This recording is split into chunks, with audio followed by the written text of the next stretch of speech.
Tardes, seguimos con el cuarto ciclo de conferencias de jóvenes historiadores y en esta ocasión tenemos aquí al buen amigo José León Rojas, Pepe para los amigos, y su conferencia se va a titular El proceso de incautación de bienes y la aplicación de la Ley de Responsabilidades Políticas en Tarifa, el caso de José Pérez Pérez, 1936-1942.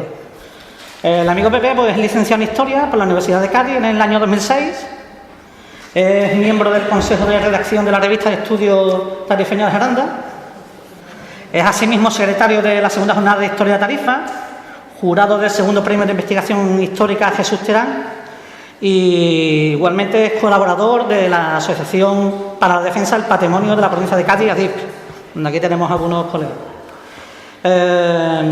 Por otro lado, ha participado en distintos congresos y conferencias. Por ejemplo, ha sido ponente en la primera y segunda jornada de Historia de Tarifa, en las cuales he tenido yo el placer de compartir autoría en los artículos y conferencias.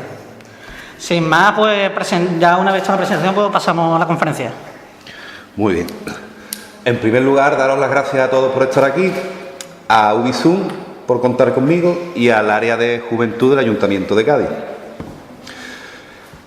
Podéis ver que en los flyers el título de la conferencia era otro, era la Ley de Responsabilidades Políticas en Tarifa y era el caso de José Pérez y José Chamizo Morando. Pero a lo largo de la investigación he creído conveniente centrarlo solo en la persona de José Pérez Pérez, que es suficientemente importante como para dedicarle la ponencia. Pues bien, vamos a empezar. En primer lugar, quiero hablaros de la legalización de la represión. ¿Esto qué quiere decir? Cuando se produce el golpe de Estado, las zonas que son ocupadas por los rebeldes, allí se dedican al pillaje, expolio, asesinatos de todos los bienes pertenecientes a los que son del bando contrario. Para legalizar esta represión, el gobierno sublevado, el gobierno franquista, realiza una serie de artículos, una serie de bandos de decretos, con los que esta represión, que en un principio es fruto de la violencia y del odio, se legaliza, se institucionaliza. Los bandos más importantes serían, el primero es el bando de guerra proclamado por la Junta de Defensa Nacional de España, cuyo presidente era el general Cabanellas, y en él se habla por primera vez de la incautación de bienes. Siempre, sobre todo, hace referencia a los vehículos para movilizar las tropas nacionales. El que nos incumbe más a nosotros, pues el que afecta a la zona conquistada por los rebeldes de Andalucía, es el que el general Gonzalo Queipo de Llano proclama el 18 de agosto de 1936. Hay un fallito ahí, se me ha colado el 30, pero esto de las tecnologías es lo que tiene. En este bando, nos cuenta Gonzalo, nos dice como su único artículo que con el fin de reparar en lo posible los daños y perjuicios ocasionados en los servicios públicos, así como también los inferidos a las personas o en las casas, serán confiscados los bienes de aquella persona cuya actuación se halle comprendida cualesquiera de los casos que a continuación se expone, aplicándose a los fines primeramente expuestos la totalidad de dichos bienes. Estos casos son principalmente exaltar o animar a otras personas a que cometan actos en contra del legítimo movimiento, participar en esos actos o haber tenido una actitud política contraria al ideario del bando sublevado. ¿Qué quiere decir? Pues que engloba a prácticamente todo el mundo que tenga alguna opinión contraria a la de los héroes de la patria. Para más INRI, el día 11 de septiembre de 1936, Queipo de Llano lanza otro bando en el que da completamente la libertad a los comandantes de cada región militar para que actúen según su criterio. Es decir, esta persona es un elemento comunista, marxista y contrario a nuestro ideario. Le confiscamos los bienes. De esta forma, esos expolios que comienzan en los primeros días de la guerra se legalizan, por lo menos la justicia de ellos. Esta legalización va paulatinamente aumentando y se va institucionalizando. De los bandos de guerra pasamos a los decretos. El decreto número 108 de responsabilidad civil, publicado el 13 de septiembre, ya nos habla de que hay que incautar los bienes pertenecientes a los partidos, agrupaciones o personas que han participado en el Frente Popular. Es decir, es un punto más para institucionalizar esta represión. Para que este decreto tenga la mayor eficacia, se promulga otro nuevo, esta vez ya es orden directa de Franco, que ya en esta época es el que lidera el bando nacional. Este decreto es del 10 de enero del 37 y aquí se establece una serie de comisiones administrativas para tramitar toda la incautación de bienes. El siguiente paso que da el gobierno sublevado es crear la Ley de Responsabilidades Políticas, una ley que se crea estando ya cerca al fin de la guerra, en concreto el 9 de febrero de 1939.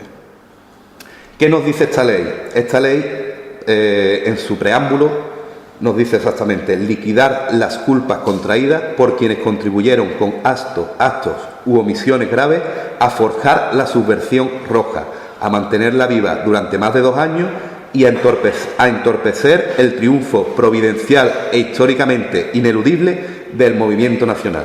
Ahí está, clarito.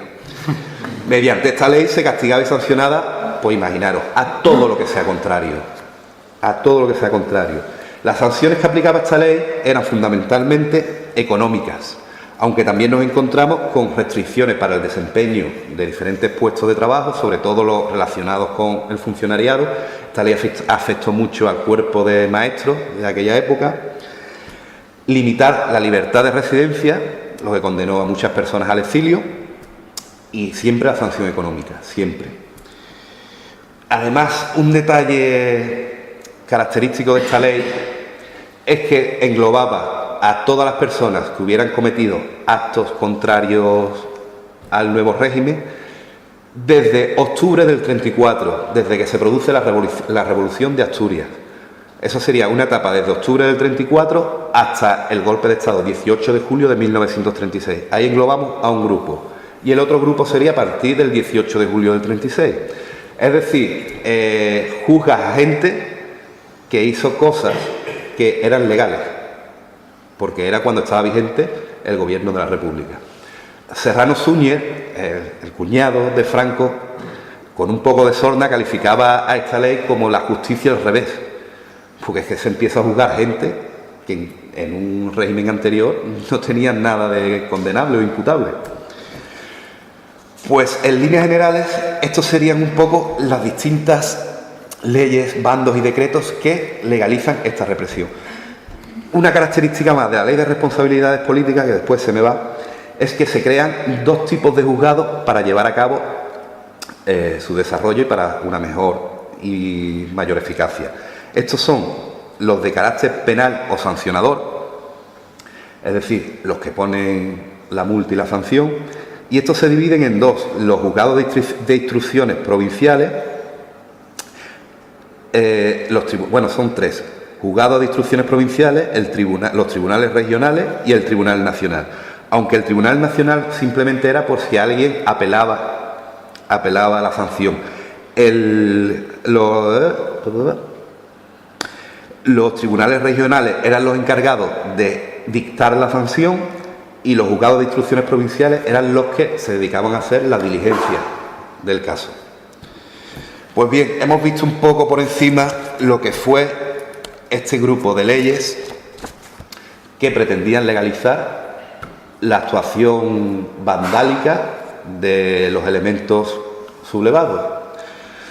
Pero antes de meternos en el caso específico de José Pérez, quisiera dar unas pinceladas sobre la situación de Tarifa en aquella época. Tarifa es un caso particular y muy parecido a la ciudad de Cádiz. Durante siglos anteriores, quizás sea de los pueblos y ciudades que abanderaban un poco lo que sería el progreso, el desarrollo, ir en contra de ese atraso, ir más a favor de la libertad. Pero después de la insurrección cantonal de 1873, donde junto con Cádiz y varios pueblos de la provincia se proclamaron cantones independientes, entró en una dinámica de conservadurismo, sobre todo muy afianzado en las posiciones monárquicas. Las élites de Tarifa eran sobre todo monárquicas y conservadoras, exceptuando algunos grupos de pequeños burgueses, entre comillas, que tenían algunas empresas, que sí fueron introduciendo el socialismo en la ciudad. Entre ellos, uno muy destacado es Juan Araujo, que es considerado como el primer socialista de Tarifa. Pues bueno, doy unas pequeñas pinceladas.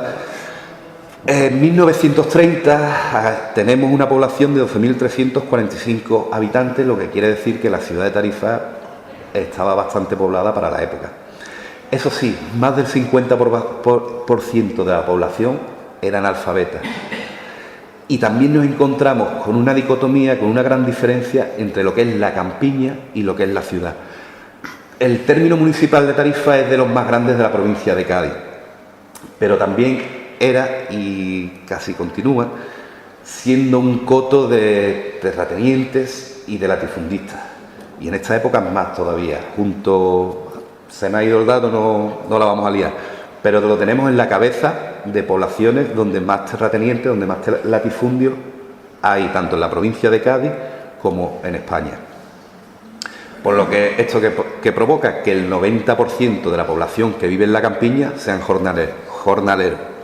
Es decir, una situación bastante crítica que también es extrapolable al resto de la provincia gaditana. En cambio, en la ciudad sí tenemos no lo podríamos llamar clase media, pero sí donde nos encontramos un grupo amplio de profesiones liberales y sobre todo de militares. Tarifa, desde que es conquistada por los cristianos en el siglo XIII hasta hace 2 días, uno de sus principales puntales ha sido los militares. Punto estratégico, y siempre han residido allí. Esto que ha provocado que haya una economía en torno a la vida militar. Y esto generó y generaba una clase media de comerciantes, abogados, etcétera. Por otro lado, tenemos la pesca. En Tarifa siempre ha sido importante el sector pesquero, sobre todo el tema de la almadraba y la industria relacionada con este sector. Eso sí, al igual que en el resto de la campiña y con el resto de la población, la mayoría de la población era analfabeta.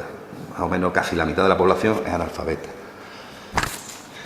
Otra cosita, los militares, eso de que en Tarifa siempre esté tan ligada a lo militar, provocó también que lo contaré un poquito más tarde, que durante el golpe militar no hubiera muchos incidentes. Bueno, prácticamente no los hubo.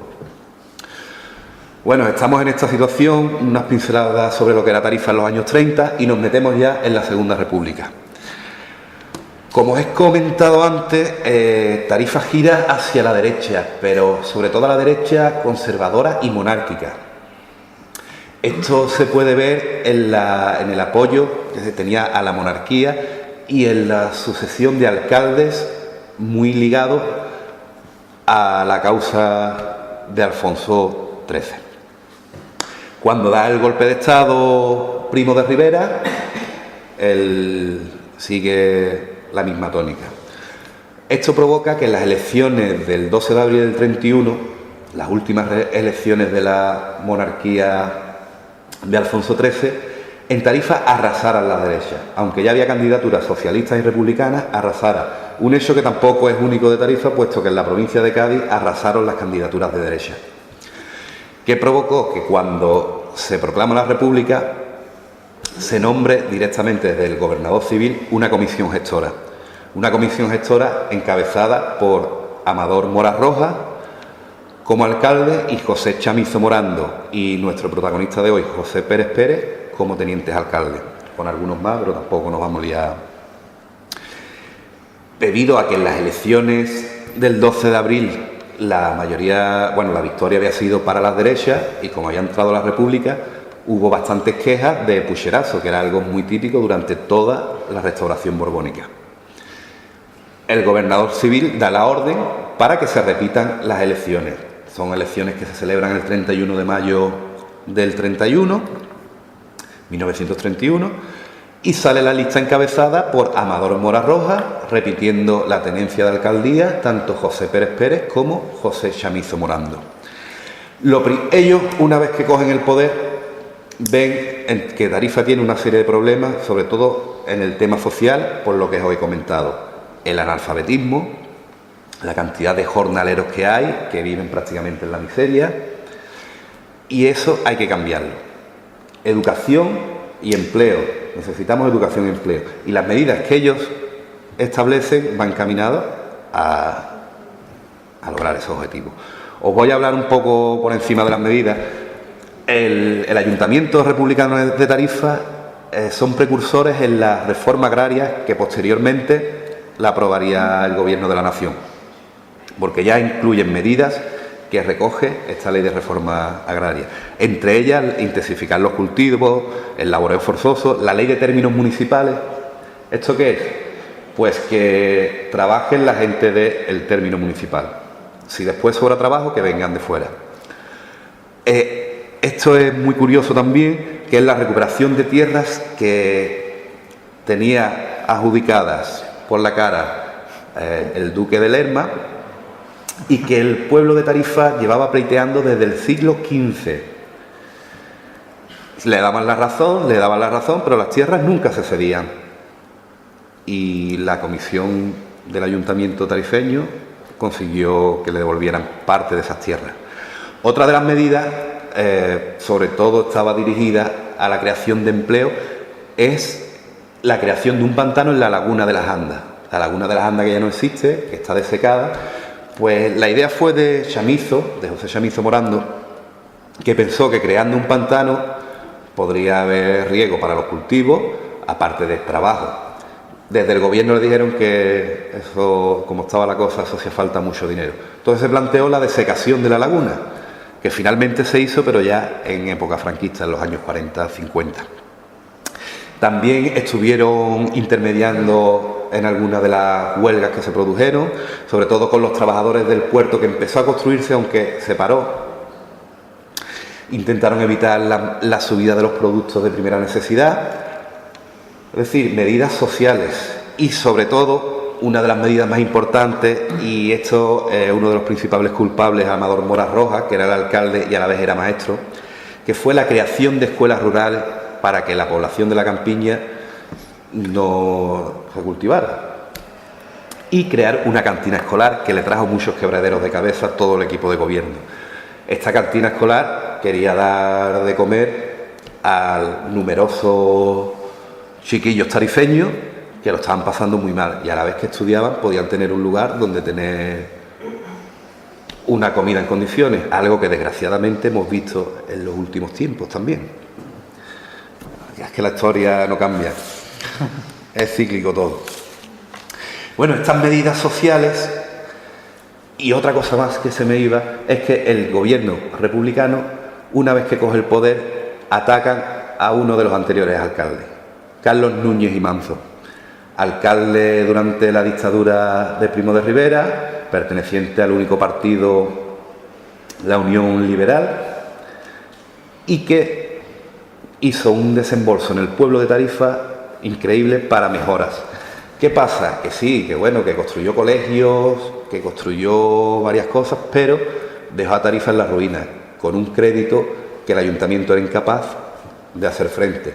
Así que el equipo de gobierno lo denunció. Y ahí empiezan ya las tensiones. Aparte de que habían sido retirados por la entrada de la Segunda República, se produce una serie de conflictos entre el sector conservador, principalmente monárquico, y el sector republicano. La prensa en Tarifa en aquella época hervía, y era el lugar donde ellos se criticaban unos a otros.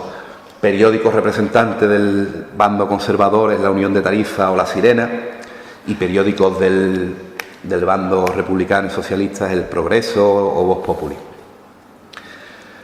Uno de los incidentes así curiosos sería, por ejemplo, el que pasó con Manuel Falconde.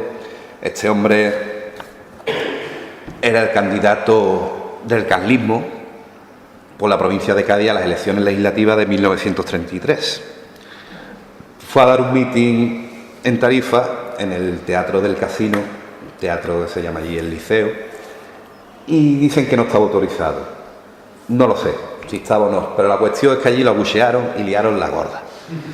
¿Qué pasó? Que los seguidores de Manuel Falconde se fueron al ayuntamiento a apedrear el ayuntamiento. Policía, detenidos.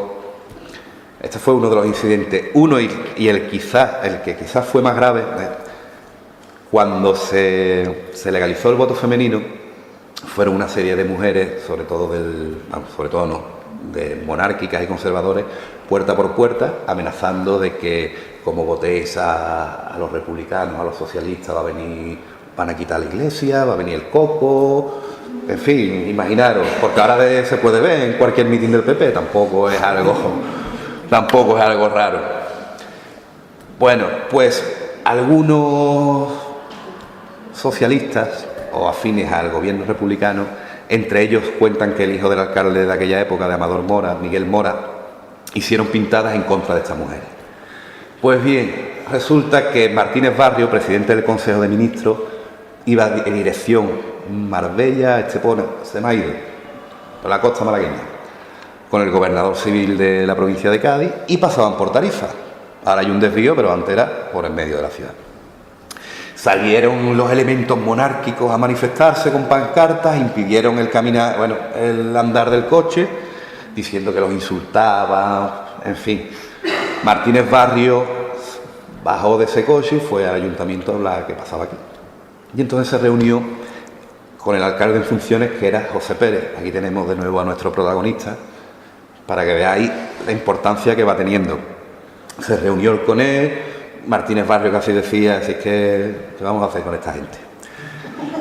Pero ¿qué pasa? Que este grupo se envalentonó, y cuando Martínez Barrio sale de Tarifa, se dirige a la cantina escolar. La cantina es que trajo tela.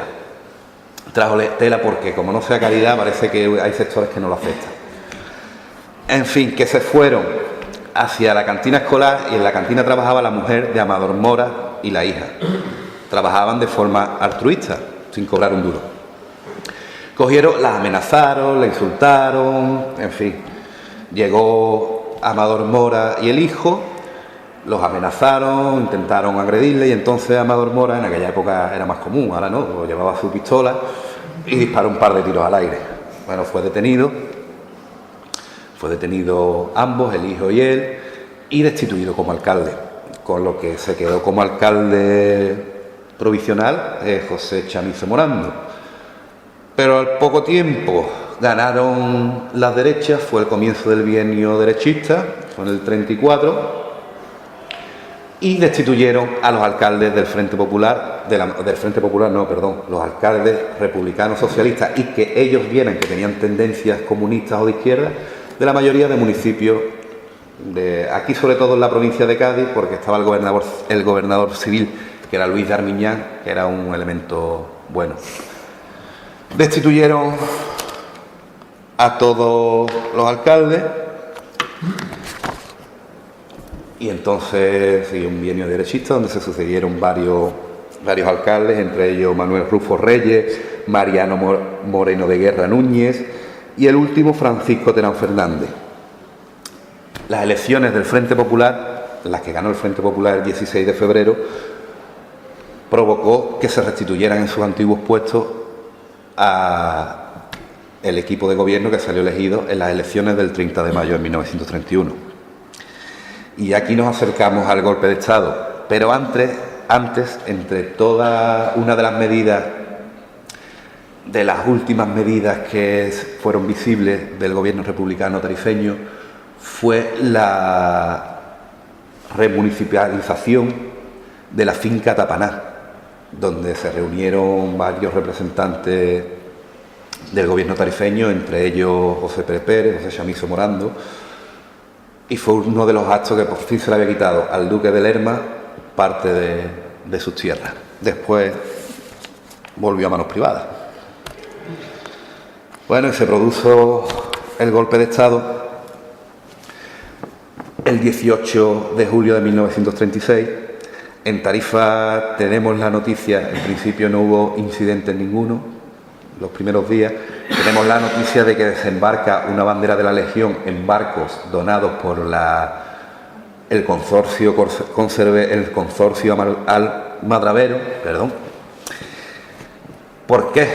Porque había un bloqueo de las fuerzas republicanas del Estrecho, entre ellos el famoso barco Churruca, que bombardeó la ciudad de Tarifa, una vez que habían desembarcado estos elementos, que entraron en Tarifa y se dispersaron en busca para tomar otros pueblos y eso.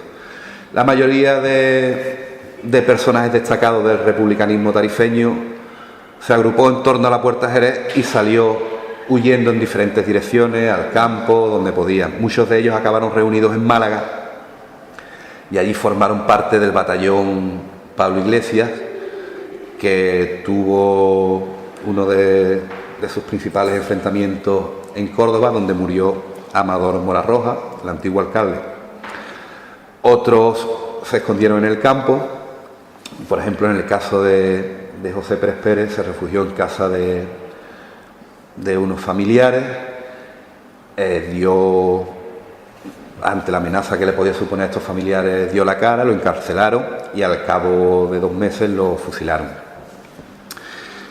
Pues eso, en Tarifa prácticamente los que estaban implicados salieron, y el 24 de julio se hace efectiva la toma de Tarifa por parte de las tropas rebeldes. Eran tropas regulares las que entraron en la ciudad, y inmediatamente el comandante militar de la plaza, Ignacio Pertiñez Topete, nombra a Antonio Morales Lara como gestor, alcalde, pero gestor de una nueva junta gestora en la ciudad. ¿Por qué pongo esto de los asesinatos? Porque en Tarifa, como os he comentado, no hubo enfrentamientos, pero sí que esa tensión que se vivió a lo largo de los años de la Segunda República estalló, y estalló en forma de encarcelamientos de numerosas personas que fueron sacando de la cárcel en grupos de 3, 4 y 5 y fueron fusiladas. Empezaron los fusilamientos en el cementerio local, pero como por lo visto daba mala imagen, fueron llevándolo a distintas zonas, como la zona de Vico, en un terreno al lado de la aldea de Facina. La foto es el monumento que se inauguró en el 2007 creo que fue, sobre la memoria histórica y los represaliados. Prácticamente en 20 días se fusilaron a más de 60 personas, pero se cree que más o menos en contadas e investigadas, pero se cree que hay más. Y estos asesinatos fueron inaugurados por el alcalde falangista que cogió el relevo de Antonio Morales Lara, José Moras Figueroa y Derqui. Tuvo que ser un falangista el que se decidiera. Y aquí nos metemos, que lo fusilaron por ideas políticas, era sobre todo crear miedo, porque la mayoría de los elementos fuertes del Frente Popular, bueno, de la Segunda República en Tarifa, huyeron. Además se crearon batidas de falangistas por todo el campo a ver a quién encontraban. Bueno, pues esta pincelada, este contexto histórico, y ya nos vamos a centrar en la figura de José Pérez Pérez.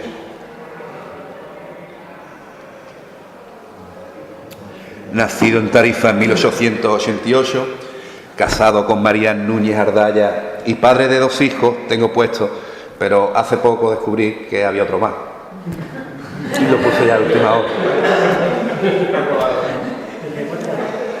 He regentado un establecimiento de café y bebidas en la calle Santísima Trinidad, con marquesina a la Alameda, y que hoy cambiado y eso se puede ver. Fue fusilado en septiembre del 36. Y ya hemos visto algo de la importancia de José Pérez durante los años de la Segunda República en Tarifa. Y aquí tengo una breve biografía de su actividad política, como fue formar parte de la candidatura republicano-socialista a las últimas elecciones de la monarquía el 12 de abril del 31. También formó parte de las sucesivas comisiones que desde el ayuntamiento se mandaron a Madrid con el objetivo tanto del litigio de las tierras como del tema del pantano de la laguna de las Andas. formó parte de la candidatura de la gestora provisional que se creó en el Ayuntamiento de Tarifa una vez proclamada la Segunda República, ocupando el cargo de teniente alcalde, cargo que mantuvo hasta su dimisión en mayo de 1936. También es uno de los responsables de la constitución en Tarifa del Partido Comunista y su primer presidente.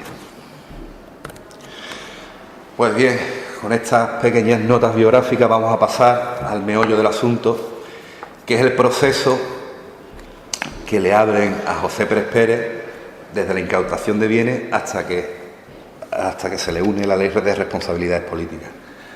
Os he comentado este tema de legalizar la represión y aquí se puede ver bien, porque estamos juzgando a una persona que ha fallecido y lo único que hace esto es machacar a la familia y herederos.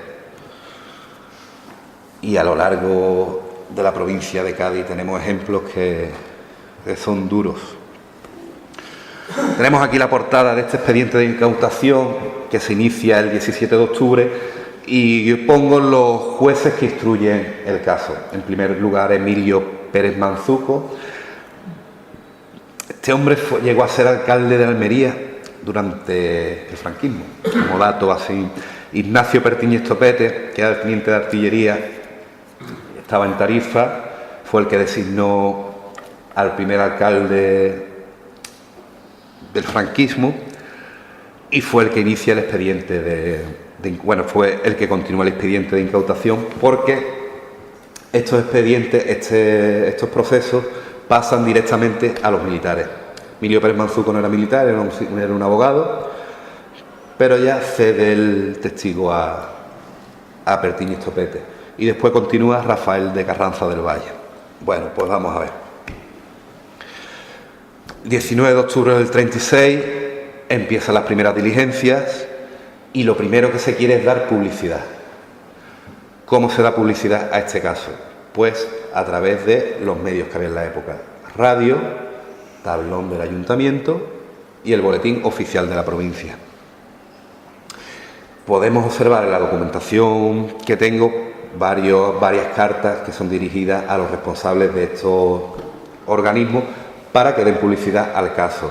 Aquí tengo el edicto que es publicado en el tablón de anuncios del Ayuntamiento de Tarifa y que es reproducido en la radio. Lo voy a leer.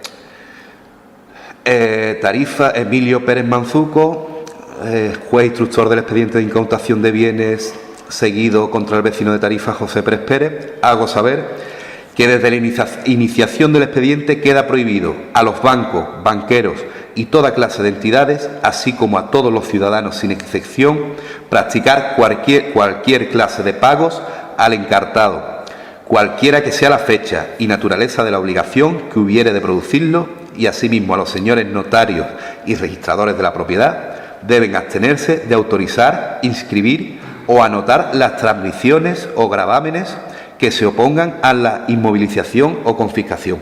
Estas obligaciones serán cumplidas sin disculpa ni pretexto alguno, incurriendo los infractores en la penalidad correspondiente. Es decir, vamos a atar de pies y manos tanto al procesado como a la familia, que no pueda gestionar nada de sus bienes. Y esto se publicita para que los responsables lo tengan pendiente. El 21 y el 21 de octubre se da ese mensaje a través de la radio y sale en el boletín de la provincia de Cádiz. En el Ayuntamiento de Tarifa está este edicto durante 8 días. Otro de los, como hemos podido leer en el edicto, hay que ver lo que tiene. Hay que ver lo que tiene. El juez instructor se dirige a las entidades bancarias para ver si tiene cuentas corrientes, acciones, etcétera. En la documentación nos encontramos las cartas dirigidas tanto al Banco Español de Crédito, Banco Hispanoamericano y Banco de España, con oficinas en Algeciras, mientras que en Tarifa solo tenemos la sucursal del Banco Español de Crédito. Todas las notificaciones de los directores de los bancos es negativa, es decir, José Pérez Pérez no tenía ninguna cantidad en ninguna entidad bancaria. Siguiente paso, notarios y registradores de la propiedad, a ver qué propiedades tenía, tierras, casas, etcétera. También no aparece ninguna propiedad, tanto por el notario como por el registrador. Otro dato es que para ver las propiedades que tenía y también si queda alguna compraventa, algún trato pendiente, que se paralice. Bien, hemos visto lo que tenía, hemos dado publicidad al caso y ahora vamos a pedir los informes. Las máximas autoridades de la población, el comandante de la Guardia Civil y el alcalde. Un momentito, si no se me va.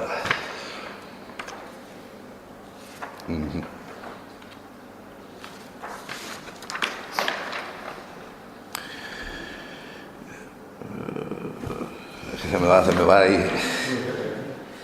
Aquí estamos. Ya está. Bien, el comandante de la Guardia Civil es Juan Manuel Moreno y él nos cuenta al juez, a Emilio Manzuco, que el vecino de Tarifa, José Pérez Pérez, pertenecía al Partido Comunista de esta ciudad y estaba, al parecer, de acuerdo con elementos del extinguido Frente Popular. Ahí tenemos las primeras acusaciones. Informe del alcalde, prácticamente es igual. Concejal en el último ayuntamiento del extinguido Frente Popular, presidente de las Juventudes Comunistas y, por consiguiente, uno de los propagandistas más activos, revolucionarios y peligrosos, en la actualidad desaparecido. Siguiente paso. Vamos a buscar a vecinos de solvencia, moralidad, como nos dicen los papeles, así como a los gestores del ayuntamiento. El ayuntamiento está encabezado por Antonio Morales Lara y hay una serie de gestores que actúan como concejales. Pues en estos interrogatorios se interroga a estos concejales y a los vecinos de probada y solvencia moral. Es que me gusta esa palabra porque la dicen mucho en los papeles.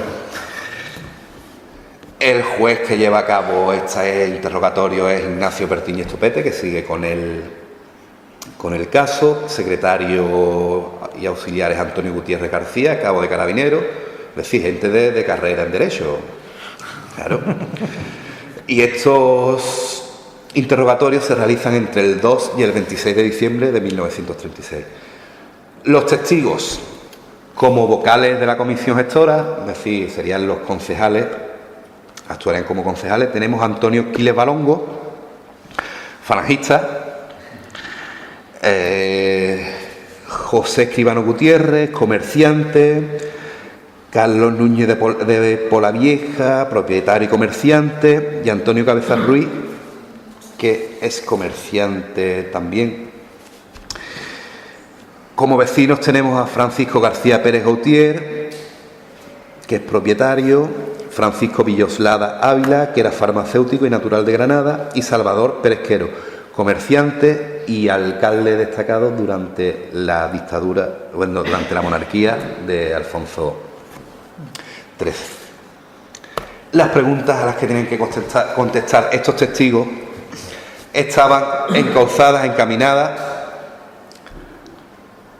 a probar que el procesado, en este caso José Pérez, cumplía algunos de los elementos de culpabilidad que Queipo de Llano reflejó en su bando del 18 de agosto del 36. Se me ha ido por aquí, pero es que os voy a leer. Esto.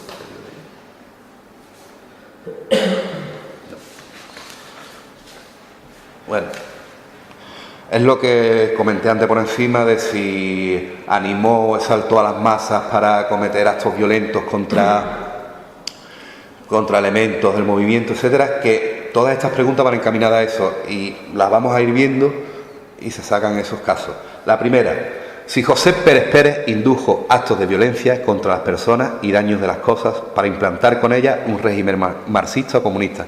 Esto sería el primer caso al que alude el bando de Queipo de Llano. Segundo, si afirma la necesidad de la desaparición del Estado español como nación organizada, tendente a suprimir la idea y el sentimiento de la patria. Segundo caso, si alzó o intentó alzarse en armas para oponerse al movimiento legítimo del ejército español, causando con su actuación muertes, lesiones, saqueos o incendios en los edificios. Cuarto, si contribuyó por miedo de la prensa u otros medios de difusión a propagar las ideas marxistas o comunistas. Y por último, si hay algo más que añadir. Yo he estructurado estos interrogatorios en dos grupos, para no ponerme lo que dijo cada uno. Y en el primer grupo incluyo a Aquiles Balongo, Escribano Gutiérrez y Carlos Núñez de Polavieja. Y ellos, por ejemplo, la primera pregunta, todos coinciden en que desconocen si José Pérez Pérez incitó a cometer actos violentos. Aunque, eso sí, dejan muy claro que era afín a esas ideas. Así que no lo descartan. A la segunda pregunta, estos tres responden que atendiendo a las ideas del acusado, socialista, republicano, Partido Comunista, es lógico pensar que su postura estaba cercana a las ideas de disolvencia y extremismo contra la patria. Aunque es verdad que lo dicen de una manera suavizada, exceptuando Quiles Balongo, falangista, que es quien lo afirma con rotundidad, que es seguro que él pensaba eso. A la tercera pregunta, destacan que debido a la huida de José Pérez, no saben, desconocen que él contribuyera a alzarse en armas para parar el movimiento. Aunque, por sus ideas, no dudan que el sujeto albergara tales ideas. Y por último, si contribuyó por miedo de la prensa u otros medios de difusión a propagar las ideas marxistas o comunistas, nos dicen que José Pérez tenía baja cultura y que por ello no es algo que no pueden utilizarlo. Además lo dicen muy rotundo en los interrogatorios. Pero eso sí, no por la prensa, pero sí de palabras, con las tertulias, con las amistades, etc. Este grupo quizás sea el más suave, los otros son más directos a la hora de juzgar. Y a la primera pregunta, pues todos afirman que no pueden precisar si cometió talos actos, aunque no les extrañaría. Además, en este caso, Francisco García Pérez Gautier nos habla de que José Pérez estaba muy relacionado con dos de los elementos principales del marxismo tarifaño, como era José Chamizo Morando y Amador Mora Roja. Claro, era teniente alcalde en esa legislatura. Además, destacan su condición de líder del Partido Comunista local, así que seguro que tenía en mente que podía cometer algún acto de violencia si no hubiera huido. A la segunda pregunta, sobre si afirmaba la desaparición del Estado español, todos coinciden que alberga esa idea, pues tales eran su filiación política. Así que tenía que albergar esa idea de desaparición y de la constitución de un Estado comunista. Ellos no dicen que lo aseguran porque lo han escuchado, pero por supuesto que él albergaba tales ideas. Eso ya ellos lo dan por hecho.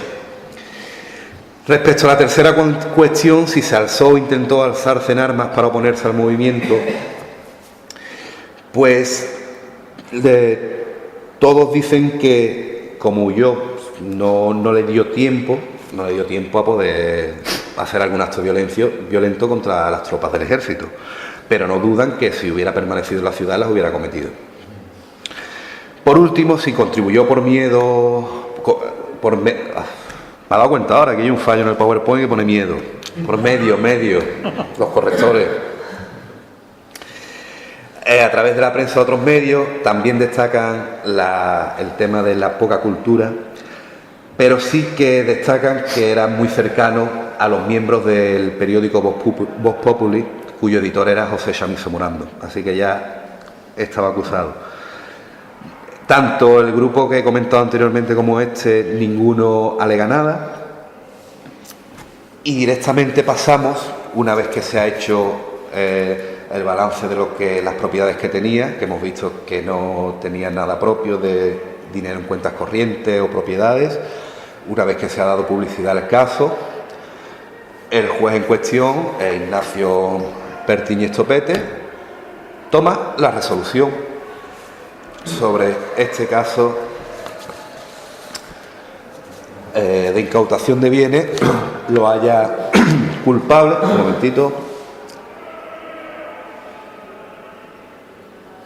En el expediente vuelve a relatar todas las declaraciones de los testigos y termina diciéndonos lo que nos dice Ignacio Martínez Topete, que el José Pérez Pérez era un elemento de política marxista, propagador de la idea que desapareciese el Estado español como nación organizada para poder implantar un régimen marxista que él deseaba, que era propagador de ideas comunistas y que intentó alzarse en armas para oponerse al movimiento legítimo del Ejército Salvador. Fijaos que no he dicho que se alzó en armas en ningún momento y ningún testigo dio esa declaración. Y mira que hay algunos que son más fuertes, pero ninguno dice que se alzara en armas. Pero la resolución hay que ponerlo. Aseverando este extremo el hecho de haber huido el expedientado de la población al tener noticia de la llegada de las fuerzas y cuyos hechos parecen debidamente sancionados en el bando de guerra del 18 de agosto último y por tanto dentro de la penalidad que en el mismo se establece para aquellos individuos que realizaron dichos actos. Es culpable por infringir el artículo 2 del bando de guerra emitido por Queipo de Llano, que nos dice lo siguiente. Las imágenes que podía ver aquí abajo son las que corresponden a esta resolución, donde recoge las declaraciones de los testigos y la culpabilidad de José Pérez Pérez. Pues es culpable de los de aquellos individuos que por su actuación en la vida pública o por ser elementos significados de partidos políticos de una manera reiterada hubiere inducido o excitado, yo creo que se me ha colado la N, a cometer actos de violencia contra las personas y daños en las cosas para lograr con aquello la implantación de un régimen marxista, comunista o anárquico. Ser elementos significados de partidos políticos, sí. Inducido, excitado a cometer actos de violencia, bueno, que cada uno juzgue, pero como que no. Pero hay que legalizar el expolio que se ha hecho. No tenía propiedades, pero sí regentaba un bar y tenía su domicilio y bar que estaban arrendados por Martín Blanco Aragón, Antonio Morales Lara. Antonio Morales Lara ha hablado que fue el primer alcalde del franquismo, también fue alcalde durante la dictadura de Primo de Rivera, y Martín Blanco Aragón fue concejal durante la dictadura de Primo de Rivera. Son datos de ellos. Aquí tenéis una imagen actual de lo que fue el negocio de José Pérez. Sigue siendo un bar hoy en día. Está situado en la calle Santísima Trinidad, que en la Segunda República se llamó Ferrer Guardia, calle Ferrer Guardia, y da la Marquesina de la Alameda. Aquí ya cambiamos de juez. Ignacio Martínez Topete desaparece, ya él hizo la sentencia, y toma el relevo Rafael de Carranza del Valle, capitán de artillería, otro especialista en derecho. Como secretario tenemos a Pablo Villanueva Ferrer, cabo de artillería. Los bienes de José Pérez están tanto en el bar como en su vivienda particular, que son alquiladas pero permanecen ahí. Cuando se procede a la incautación, se clausura, se embarga todo, y el custodio de las llaves de ambos lugares es Juan Sevilla Valencia, que sirve de testigo para elaborar el inventario de los dos inmuebles.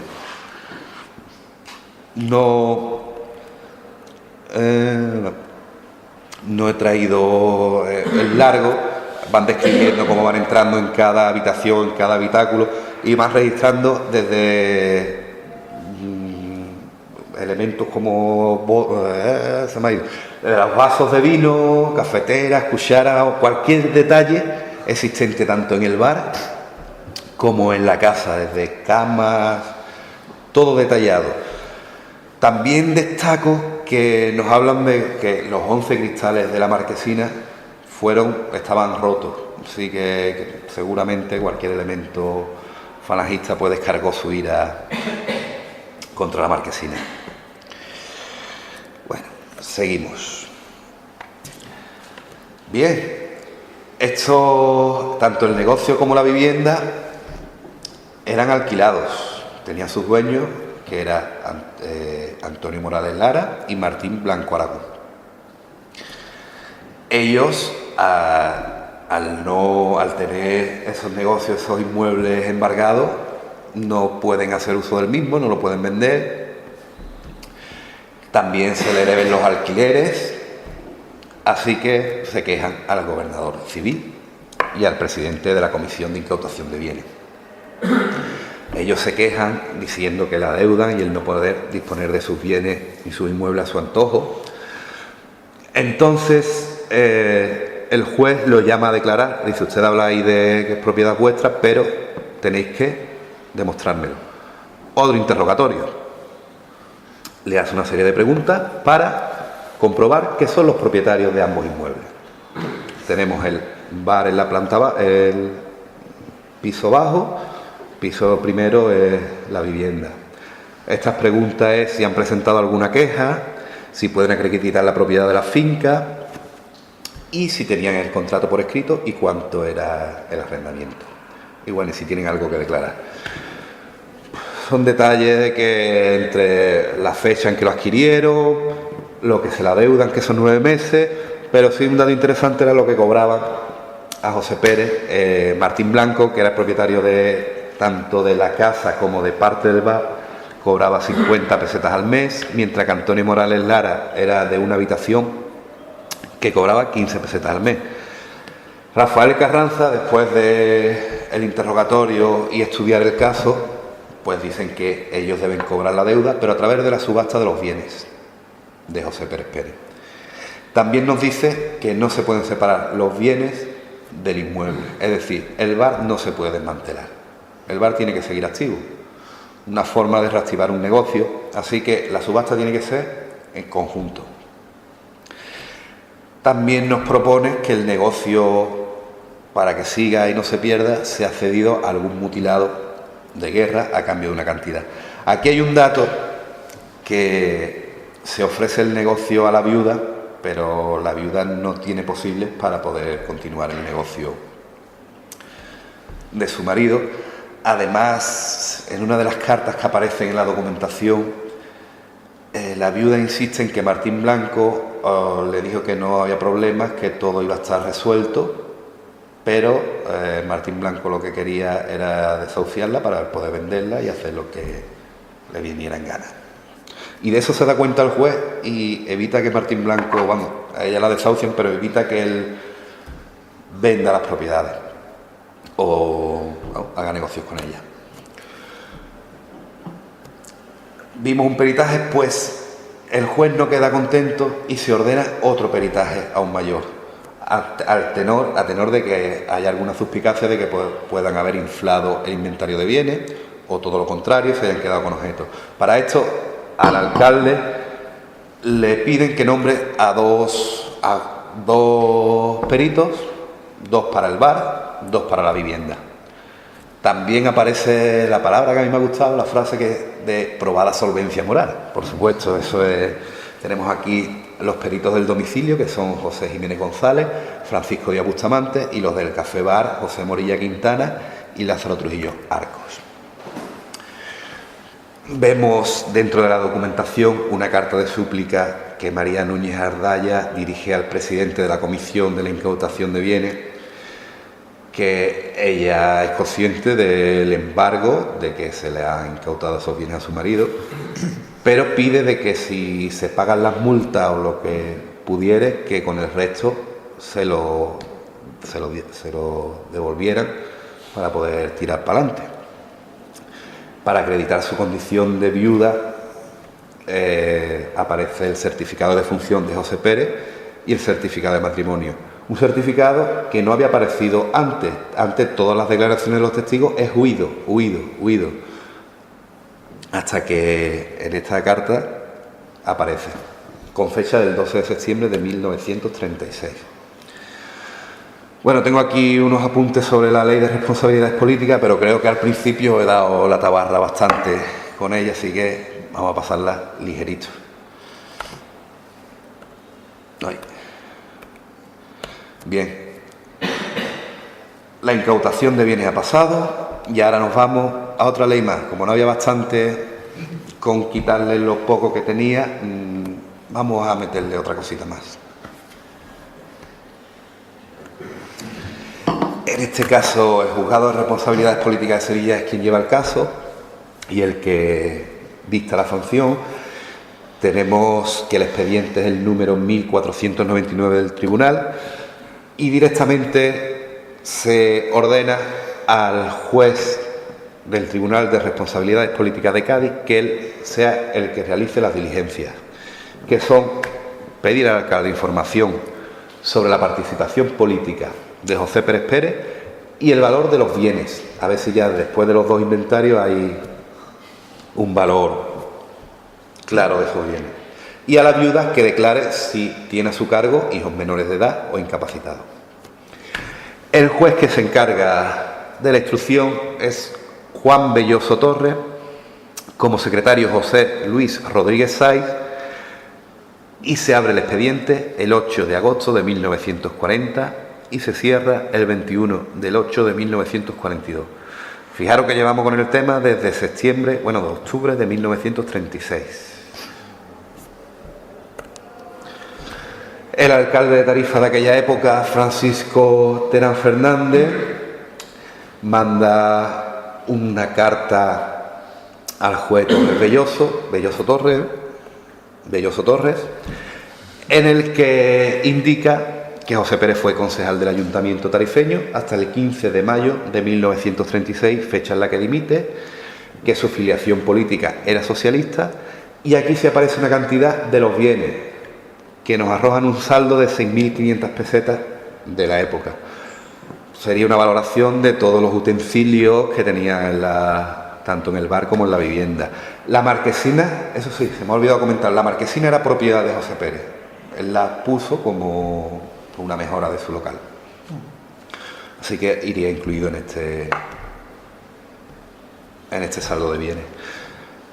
La declaración de la viuda, que se hace al tiempo porque alega enfermedad, algo que justifica en una carta manuscrita un médico de la localidad.